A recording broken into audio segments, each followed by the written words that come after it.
Hello, everyone, and welcome to Strathroy's very first Pride, a celebration of diversity and inclusivity in Middlesex County.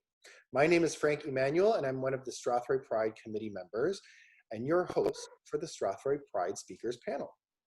We hope you visit Strathroy Pride Facebook and Instagram pages to see more virtual content that we have prepared for you this month. Today, we are hosting our very first Speakers Panel, where we welcome local members of the LGBTQ+ community.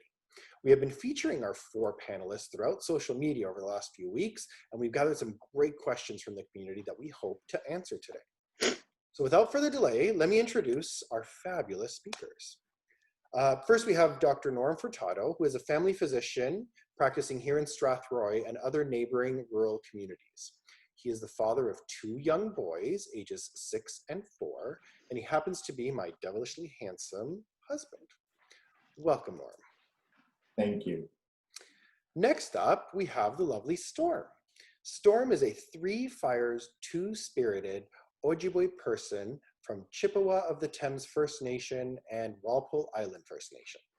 Storm is finishing up her training in mental health and addiction, and we are excited that she is joining us today. Hi, Storm. Hi, thank you for having me.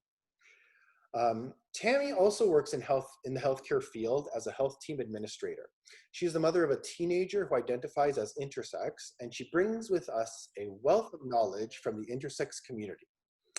Unfortunately, Tammy had last-minute family emergency, and she couldn't be with the panel tonight. However, she was able to review the questions and has provided us with some answers. So we've asked Lauren, another Strathroy Pride community member, to sub in for Tammy tonight. Thanks for helping us out, Lauren. No problem. And finally, we have the vivacious Michelle. Michelle is a high school office administrator and a member of the Rainbow Optimists of Southwestern Ontario. She is a mom up to 10-year-old Ashley, who very early in life identified as a transgender girl. Michelle is also part of our Strathroy Pride Committee and responsible for putting together this fabulous panel. Thanks for all your work on this, Michelle, and welcome. You're welcome. Thanks for having me. All right, let's jump in. Our first question comes to Norm, Dr. Norm. What advice do you have for anyone trying to navigate their sexual identity in a small rural town? That's a good question. I, as you know, and many people know, I grew up in a small town and then lived there for my first 18 years of life, moved away to the city, and then lived in London for the last 20 years. And it's only recently that we've come back to Strathroy. So there are a few things that I've come to realize and that I've learned in that experience. When I lived back home in Leamington when I was growing up, I was not out at all, and now I'm very out and working in Strathroy and in Elsa Craig. So the first thing I will say is that LGBTQ+ people are everywhere. And that includes small rural communities, but they may be less open and out for many of the same reasons that other people may be struggling with. So my advice would be, take comfort in the fact that you're not alone. Look for community events, perhaps even in neighboring small towns. You'd be surprised how many small communities have events that you could go to, and you might actually meet other people who are struggling with the same issues you are. Look for allies in your own community, and sometimes you have to dig a little deeper to find them or to find the signs, but there are people in your community that will help you navigate and be allies for you. And finally, I think it's important to get involved and get political. That doesn't necessarily mean run for office, but at the very least, pay attention to the politicians in your community and their platforms, and then pay attention to the people and businesses that either support or oppose those LGBTQ+ friendly politicians, and then make your voice heard, if not out loud in the community, then voting with them and be, bring forth the change that you want to see. So I think That's my advice: is be the advocate for yourself, for your community, and take comfort in the fact that you're almost assuredly not alone. And I think that's why we do what we're doing today. We are targeting rural towns, and we want to educate and also to let everyone know that you're not alone. There's lots of us here. My next question goes to Michelle. Michelle, with Ashley coming out at such a young age, I'm sure you've had your fair share of difficult conversations with people who are, let's say, a little bit more or less accepting of this journey. What is your best advice on how to handle these kinds of conversations? I think I thought about this one a little bit because there's so many ways you can handle stuff like that. For our family, the best thing that we did was accept the fact that we can't change people and we can't change their minds. It's not our job to change their minds. If they want to be open to a conversation and they want to learn, that's a whole different story. But you can't just start battling people that don't want to learn and don't want to change. We know our children better than they do. We raise them. They're our kids. So I don't have to listen to them. They're not raising my child. We're raising our own kid. Know that your circle is going to get smaller. That is definitely going to happen. But that's okay, because your circle may get smaller, but it definitely gets stronger. And it's the people in these smaller circles that are your most supportive individuals, right? Absolutely. You find your tribe. You find your tribe and they will stick with you. The next question goes to Storm. Storm, I confess, I am among the ones that are still learning a lot about the two-spirited community. So I'm so glad that you're joining us here today. You identify as a three fires, two-spirited person. Can you maybe define and elaborate three fires, two-spirited? Yes, so the three fires, it actually refers more to my nation as being Ojibwe. There was, so Anishinaabe is like an umbrella. Underneath it are like Ojibwe, Potawatomi, Soto, a few others. But three fires refers to an alliance between the Ojibwe, Potawatomi, and Odawa. And this is a very old alliance, which was meant for protection and for support. And so within that confederacy, each of the fires has a different role. The Ojibwe being keepers of the faith. Potawatomi are fire keepers. Odawa, I believe, are keepers of trading, and so a lot of their duties within that have to do with like agriculture and whatnot. But so sorry, I'm rambling. So That's three okay. Fires. Thank you. Fire part, yes. And so a lot of us who are from the three fire descent on in like southwestern Ontario, a lot of Anishinaabe people from this part of from southwestern Ontario and like Michigan, a lot of us are going to be three fires descended from that alliance. Like I was raised predominantly Ojibwe and Potawatomi, but I want to give like deference to my Odawa ancestry and to the roles and responsibilities of a three fires person within that. So three fires doesn't necessarily connect to two-spirited or to being a two-spirit person, but it's just a thing that I have to give reference to whenever I introduce myself with my protocol intro.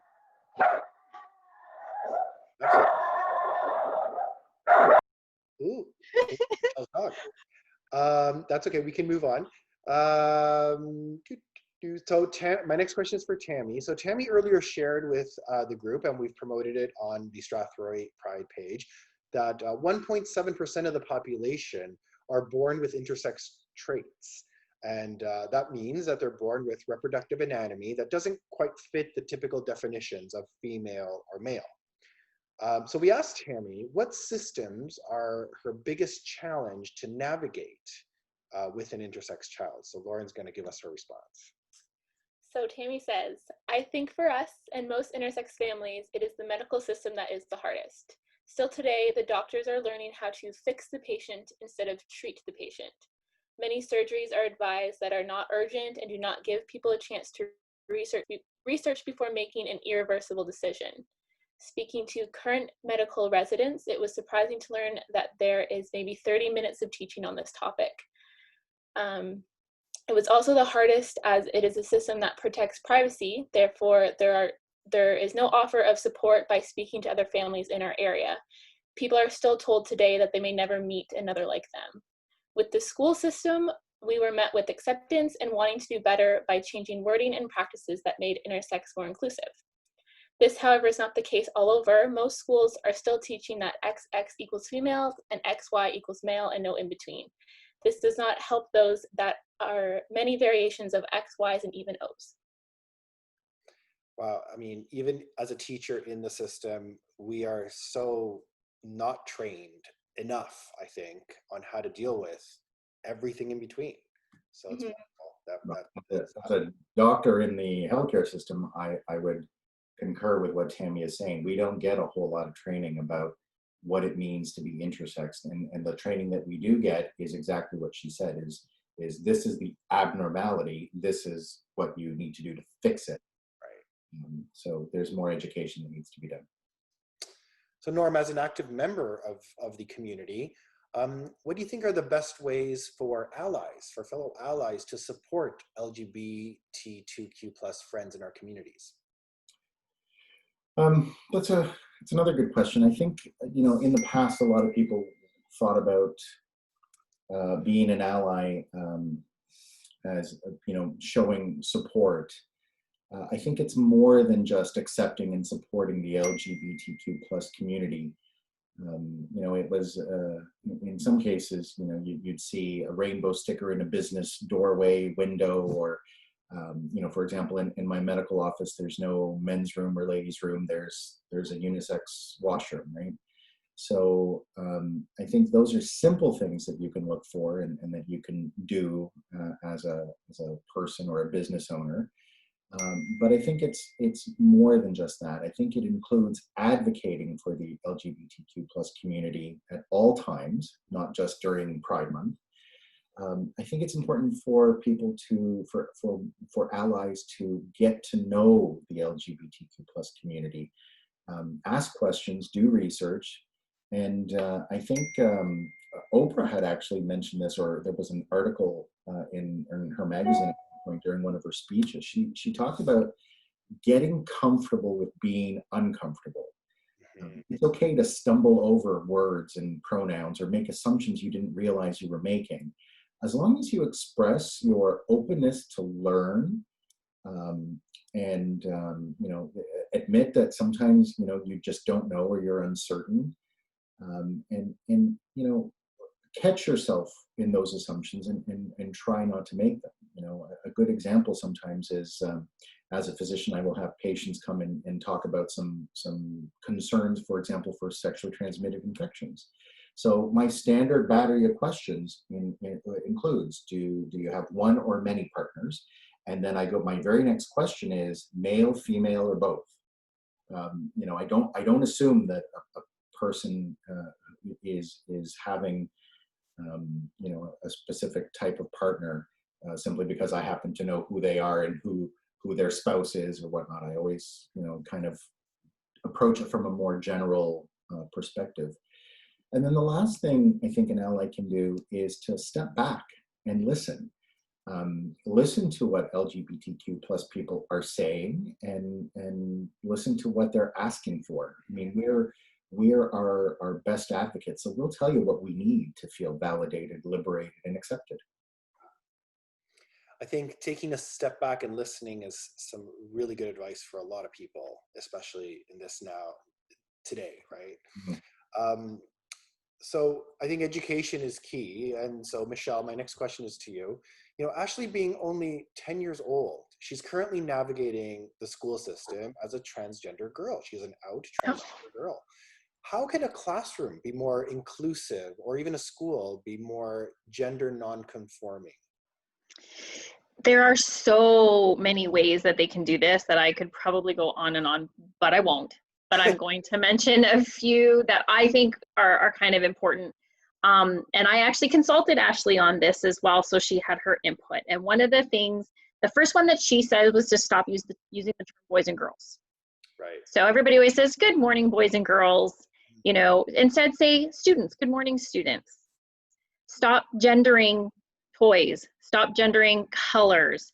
You know, there are no boy colors and girl colors, they're just colors. There's no boy toys and girls toys, they're just toys. Allow the kids to play with whatever they want to play with. Decorate your classroom the exact same way. Don't separate things by gender. When you're choosing teams and groups, don't choose them by gender. Do something fun, separate them by birthday or by numbers or anything like that. Start teaching the difference between sexuality and identity. Teachers need to educate themselves. This is really important. They need to understand the difference between gender expression, gender identity, and sexual orientation, and how these are all on a spectrum. The teacher has to be knowledgeable. If the teacher's not knowledgeable, it's not going to work, right? Private spaces, like Dr. Norm was talking about, one of the biggest hurdles for us were washrooms and change rooms. Ashley identifies as a girl. So if you were to say boys and all the girls over here, Ashley's going to go over there to where the girls are. But having grown up in that school and they knew Ashley pre-transition, kids are still going to look at her when she goes to the girl line, right? And that's what you don't want. She doesn't want to be singled out. She just wants to just be like everybody else and go where she needs to go. When she wants to go to the washroom, she just wants to go to the washroom. She doesn't want it to be this big rigmarole. And I think that's where the schools need a lot more help in teaching about sexuality, gender identity, diversity, different things like that. Books, when you're putting into your books, a lot more diversity in your books, your games, your toys, all that sort of stuff. Like I said, I could go on and on, but those are just a few of my big ones. And I think a lot of it is just language changing. Like, absolutely, very small, simple changes. As a teacher, I'm guilty of saying, okay, boys and girls, let's go do this. And they're just little habits that when you think about it, you can change. And they're very easy. I say guys all the time. Hey guys. Hey everyone, grade 3s, let's go. Yeah. So now I'm learning to change my language as well. Me too. So it's baby steps, but it's little things that make a difference, especially when not just transgender kids, but we're talking now about gender non-conforming kids, non-binary kids that don't fit into those boxes of boys and girls, for example. They're, floating somewhere in between, and that could be really hard on them, and that's really hard on their psyche at such a young age. Yeah. My next question is for Storm. It's more of a personal question about your personal journey. Someone asked, so when did you first realize that you were two-spirited, and what does that look like for you and in your community? Oh, you're muted. Sorry. It's okay. It was bound okay. It was the dog. We had to mute because of the dog. It was bound to happen. It's okay.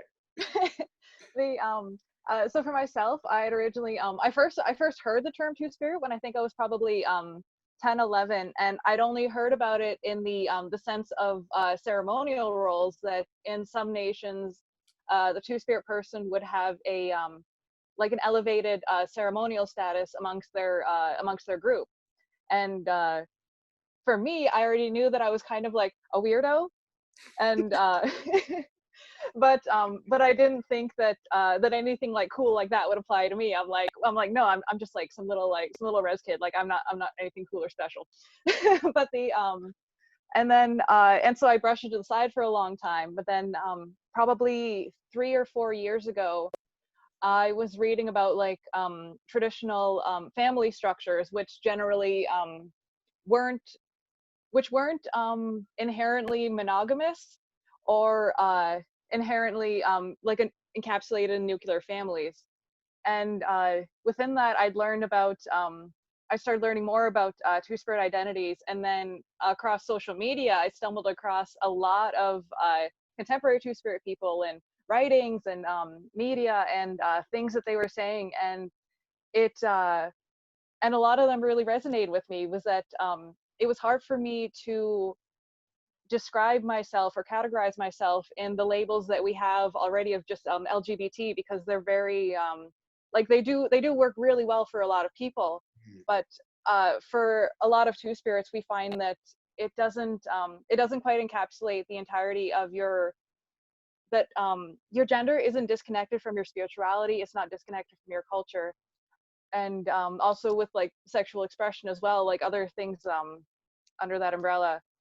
And yeah, and so it was probably 3 years ago that I was like, wow, like I could just like identifying as just kind of like a sort of gender queer bisexual woman was really, I was like, yeah, this kind of works, but it doesn't really feel right. And then in meeting with a lot of two-spirits and learning that like, no, we actually our gender roles are way older than Canada, and the way that you express yourself, not only like with your gender identity, but with your relation to other, it's really limiting to just put that under one umbrella. Yeah, I think I'm kind of rambling now. No, I'm fascinated because like these ideas that gender and sexual fluidity existed, you know, millions of years ago in our First Nations culture. I mean, that to me is fascinating to know that they were revered, not shunned by the community, but they were actually revered and held at a higher status than the normal, you know, members of the community. Yeah. I think that's amazing. And that's what one thing that I love sharing that factoid so much about, that gay marriage hasn't, or same-sex marriage hasn't been a thing in Canada just for the past couple of years. It's actually, there have been like thousands of same-sex marriages and like and different types of marriages like throughout Canada and across America for so long. And and people who were you would have sorry, I lost my train of thought there. But for a lot of people, they would be identified as children, and they would have certain traits, certain things about them would be realized, not just with like with their gender expression, but also with spiritual gifts as well. And so with those two things would just be encouraged. And so just thinking of that as happening like on the lands that we live on, it was normal for your little queer child to be embraced by your community, and to be brought up in a way that's really affirming to them and their place within and their role within the community. I feel like we need to go back to that, right? Like we've strayed away from it for so much, and now we're slowly getting our way back. Yep, exactly. So the next question was proposed to Tammy. So I myself have never heard of the term intersex until about 2 years ago. So I think many of us who are listening to our panel today are probably in the same boat. So we asked Tammy, you know, what do you wish more people knew about people who identify as intersex? So Lauren. So Tammy was able to ask other members of the intersex community this as well, and she says it depends on who you're speaking with.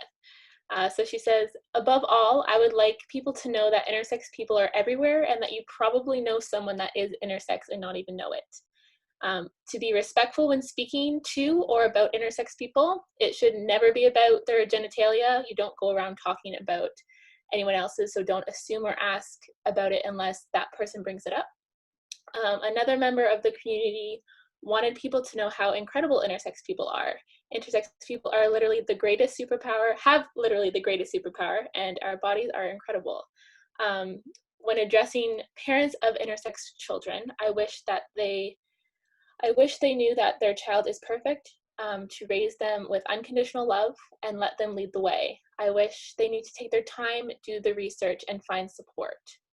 What I would like the medical world to know about intersex people is, unless it's a medical emergency, then leave their bodies alone. Instead, help them find counseling, support groups, other people to connect with. Don't ask them to hide or keep their lives a secret. It causes shame and stigma about themselves and only causes pain and sadness. Great answer. I mean, that can be said for any kid, really. Let them be who they are. Exactly. I'm going to circle back to Michelle. Some say being transgendered is like a new fad or a new trend in queer culture. How do you respond to that? It's such a ridiculous statement. Agreed. I think what it is that as we're going forward, different people are being recognized in different ways. So we're seeing more transgender people in books, on TV, in the media. And so now kids are able to, sometimes they catch a glimpse of something and they'll be like, hey, wait, that's me. It's kind of like, you know, Storm was saying, that all of a sudden somebody said something or I read something and that little light bulb goes off and they say, oh, wait, because I didn't fit into that box before, but that sounds better. That sounds more like me. That feels better. And I know that was the case with Ashley. I mean, Ashley started basically telling us in her own way when she was around 3 or 4. She doesn't know what a trend is at that point. When she was 7 was when she actually was able to form the words, Mommy, I'm a girl. Like, I need you to understand I'm a girl. She still doesn't understand what a trend is at that point. She has no idea. They know who they are. We all know who we are. We wake up in the morning, we look in the mirror, and everything fits, right? And eventually these kids will get there. They'll get to that point where they will hopefully see a representation of themselves that fits, so that then they can look in the mirror and finally say, yes, that's me. So I always say that it's not a trend, it's courage is what it is. And I think courage encourages courage. So when you see other people being courageous and out, Yes. then it'll make more people come out and stand up for what they believe in. So Absolutely. let's not call it a trend. Let's just call it a movement. That's right. And there's no one way to be two-spirit. There's no one way to be transgender. It's very individual to that person and how they feel and how they want to navigate it, and what feels right to them. So great segue, Michelle. thanks. I'm going back to Storm. The term two-spirited is relatively new. You mentioned that it came up in around the 90s. And yet the concept of the two-spirited individual dates back way back in your ancestry. In terms of like the gender identity part of it, this question seems very specific. In terms of gender identity, can you speak more to the comparison of being two-spirited with the traditional binary system? Oh yeah, so the I have to start this off with that there are certain nations that have a binary gender system, and so I'm just going to exclude them from that. Okay. But speaking on the idea of a binary system, for a lot of places, there was not just a binary, but it would have been say 3, 4, 5. Some places I heard had up to 7 different gender roles, and within that, the gender roles, they weren't just about like one's duty within a community, but also again related to like to spiritual and ceremonial roles. And sorry, would you mind repeating the question? No, not at all. I guess the person who asked the question was just trying to understand how being two-spirited is compared to the traditional binary system, which I'm assuming like the binary system is more part of the colonial, Mm-hmm. They introduced that into your culture. Mm-hmm. So how would you define being two-spirited versus the binary system? So I would say to define being two-spirit versus binary, I guess you'd really have to like shake down what your ideas of gender are, and because you wouldn't just be automatically assigned to one or two roles throughout your entire life. It would be say for nations that had two-spirit roles, like children would just kind of do their thing, and then when they were old enough to navigate certain toys and activities, then some places would give them a choice between taking the bowl or a bow, known as a bowl and bow ceremony, and based on what that child chose would determine their gender role, or they would grow up and fall into a different gender role, not just men, women. They might also be a third gender. So maybe we just can't really compare these. Yeah, it's really, because yeah. From what I'm understanding, and correct me if I'm wrong, from what I'm understanding, the idea of having 2 genders isn't really enforced much in your culture. That it's more of a express what's inside, and if it fits here, then you go this way, and if it fits there, you go that way. And there's no 2 paths here. There's more. Yeah. It's more of yeah, exactly. It's trying to compare like two different systems, and So I'm having trouble translating that. So thank you. Like comparing pineapples to wood, you can't. I got it. The next question is for Tammy. So everyone's coming out story, all of us here, like it's very unique. There are some things that kind of like some facets that tie all of our experiences together. Things like the idea of shame or doubt or fear of rejection. So we asked Tammy if the coming out process is similar for people who are intersex. So she says, when speaking with members, I think it's similar, but sometimes after, I'm going to start that over. I'm reading words in the wrong order. Okay. When speaking with members, I think it is similar, but sometimes it is after you're in a relationship that's already established that it's difficult to tell someone something that may end that relationship. Sometimes it's a difficult conversation when you must tell your partner, for example, that you can't bear children. Within the intersex community are people that identify as gay, lesbian, queer, or straight, and everything in between. One of our members answered this question by saying, I've had to learn to live authentically and have conversations around being intersex and lesbian. The process has been similar but not identical. I felt more fear talking about my intersex self, but also immense joy and pride around it. I can only imagine, like all of our stories are so different, right? And to have to come out in while in a relationship and fear that rejection, that's so hard. So our last question tonight is going to be for you, Norm. And I kind of left this to the end because it doesn't really connect with all of the other questions. This one's about surrogacy. So Norm and I have 2 children who are biologically connected to us. And we chose the route of gestational surrogacy, where both the donor and the surrogate are separate women who helped us to become dads. So Norm, for other couples interested in learning more about surrogacy, where's a good place to start and what is crucial to know? You know, a lot has changed in the 7 years since you and I started our family building journey. You know, we've had to navigate a lot of ups and downs with, you know, the law basically. And I think the most important thing that you need to do is, I mean, any fertility clinic that deals with surrogacy or gestational carriage is going to have certain requirements.